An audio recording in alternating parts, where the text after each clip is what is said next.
What is up, Watch Fam? I am Christian from Theo and Harris, and today I am talking watches with John Mayer. Let's do it. Before I get in, a quick wristwatch check for my own collection. I'm wearing my personal Rolex Datejust reference 1601. Just look at that dial. It is gorgeous. Paired, of course, with a T&H Jean Rousseau Type 1 strap available in the Theo and Harris watch shop. If you do not know the full story of this watch and why it's so important to me, you should absolutely watch today's recommended video. It's incredible, animated, it's gorgeous, and I feel like most of you will relate to it in a very personal way. So here's the plan. I'm going to do a quick run through of some of my favorite watches that were featured in the Talking Watches, and then I'm going to give my overall thoughts on the episode, what I thought was maybe problematic and what I absolutely loved. So let's do it. So let's start off with the first sub-collection of John Mayer's collection, Rolex Daytonas. He showed us two examples, both 6265s, one with an Omani crest and another with a UAE eagle. Both of these watches were custom ordered. They are quite rare. Frankly, they don't really do anything for me. I think the UAE is interesting, as John pointed out, for the fact that it represents a time in which Rolex would have put someone else's logo over their own, but I don't know.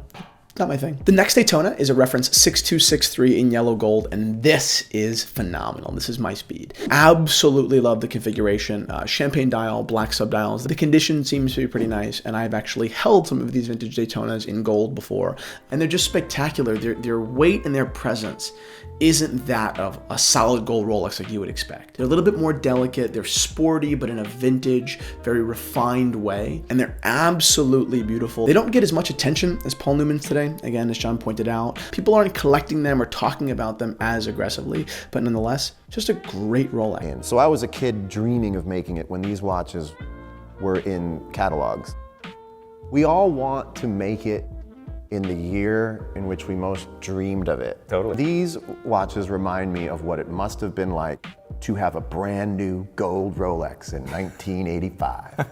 I think one of the coolest moments in the episode was when John was talking about his yellow gold Daytona, right? He was talking about how that watch was the watch you would wear if you were successful at the time he first wanted to be successful, right? When you're 9 and you're wondering in computer class, right, what it would be like if you had millions of dollars, right? What you would buy. Buying a vintage watch when you actually do become successful achieves that. Being able at any point in your life to go back and buy some of the things that you remember wishing you had when you couldn't have them, it's a wonderful thing, and I've thought about that stuff before, but I've never put them in words like he did, and it was absolutely brilliant. There is something that is attractive about that, that's alluring, and it's inexplicable, but that he explained it. And then, of course, a 6264 Paul Newman, which is just not my thing. I much prefer screw-down pushers on Daytonas, and I don't know, but this is really special. Another 6264, and again, of course, pump pushers, so but the dial is wonderful. It has a beautiful blue pulsation scale on the outer ring. Not only aesthetically does it change the watch just a little bit, but again, back to the UAE Eagle, it reminds us of a time in which, although difficult, almost impossible, it still was possible for Rolex to make you a special watch, right? It still was a thing that was done every once in a while. Today, there is no evidence of that remaining, like there is at Patek with their special order program, which is something that we'll talk about later. These are perfect, 6269 and 6270, the blinged out Daytonas. John calls them the his and the hers. Both 18 karat yellow gold pave diamonds. One has the brilliant cut bezel, the other one has the baguette.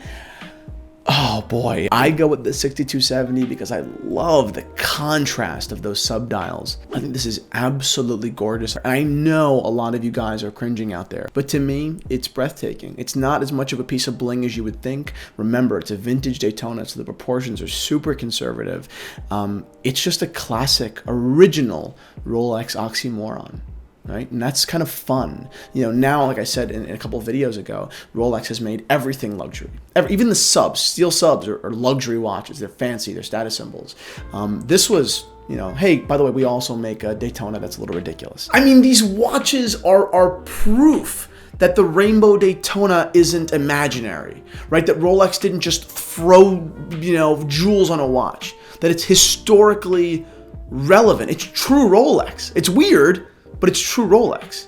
And on that note, John has 2, or I think actually 3 Rainbow Daytonas, yellow and white. These are definitely a lot to handle. I will try to sell you guys or convince you on the beauty of a 6270 until the day I die. But on these Rainbow Daytonas, if you see it and you don't love it, or you don't grow to love it over time, there is almost nothing I can say. It's a super polarizing design. It's a watch that almost no one would wear to the supermarket, nonetheless to a professional work environment. That being said, I will say, even at the risk of many of you guys thinking I have awful taste, these are cool. 116508. This was one of the more interesting conversations in the Talking Watches episode, and one that was actually released beside the ceramic Daytonas. This was an interesting conversation in the episode. John talks about understanding, even while this watch was new and modern and not collectible yet, he was able to take a step back, look at it for what it was, and understand in context, I guess, of Rolex buying and investment history, that this watch was going to work. This wasn't a hindsight thing. This wasn't buying Daytonas on their way up and cashing out a little higher.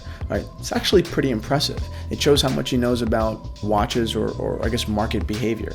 Next, a Rolex reference 6200, not something that really fits in the collection here. It's non-Daytona. It's actually an original Submariner, big crown. It predates the 5510 and the 6538, which I believe was the James Bond watch. I have legitimately enjoyed thousands of photos of vintage Rolexes that are worth tens, hundreds of thousands of dollars, millions of dollars, and yet this one really does stand out. It may look underwhelming, but just the fact that it survived this long in original condition is incredible. Next is 2 rare Pateks, 5971 and a special order 5004. 5971 is wild. Ben says it's the watch that he thinks is synonymous with John. Great watch, very cool. I've rarely seen photos. It's definitely a special watch. But this 5004 is crazy. Salmon dial, white gold case, and luminous hands.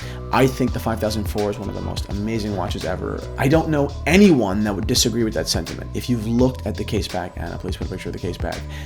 The depth is freaking incredible. Like I said, John requested to Patek that this watch be topped with luminous hands so he could read the watch from stage.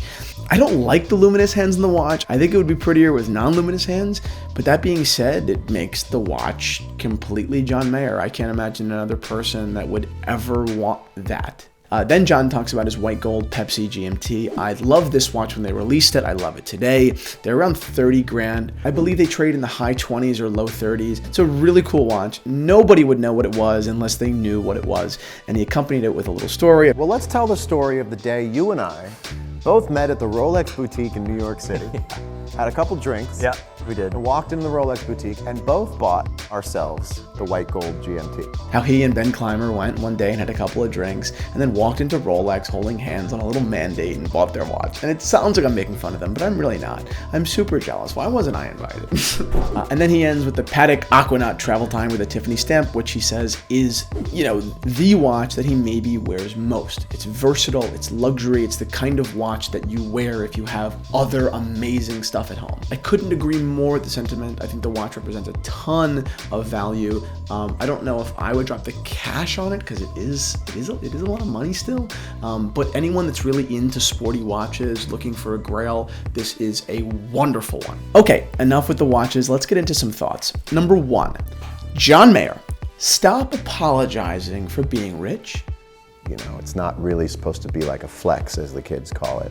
And a lot of these watches that we'll see today, you've had for a long time. I mean, even longer than HODINKEE's been around. Yeah, longer than 10 years. And I think that's important to point out, that the value, or whatever people say, of some of these watches would make them prohibitive for me to own all these now. You don't need to apologize. You're one of the most successful people in music. You are a legend. Thousands, millions of people look up to you, praise you. You don't need to make it out as if you bought these watches for a bargain. You earned the watches. Profit isn't a dirty word. You've got millions upon millions of dollars. That's great. We should all be excited for you. Watches, guys, don't make you a dick. Right? And I know that John, by being a fan and listening to other content, I know that John is hypersensitive to being kind of a douche because he feels that at some point in life, in his earlier career, he kind of was a douche. Someone that only looked at the fleeting, right? Things that really ultimately don't matter in life, like watches. If watches and money and sex, if that's everything, then it's hedonistic. Nothing really has any value and nothing's fun anymore. Your life is without meaning. And I understand that John doesn't want to sound like that. I get it. But I don't know about you guys. I don't think John gives off that vibe at all. Like, millions of dollars of watches aside, like it doesn't really matter to me.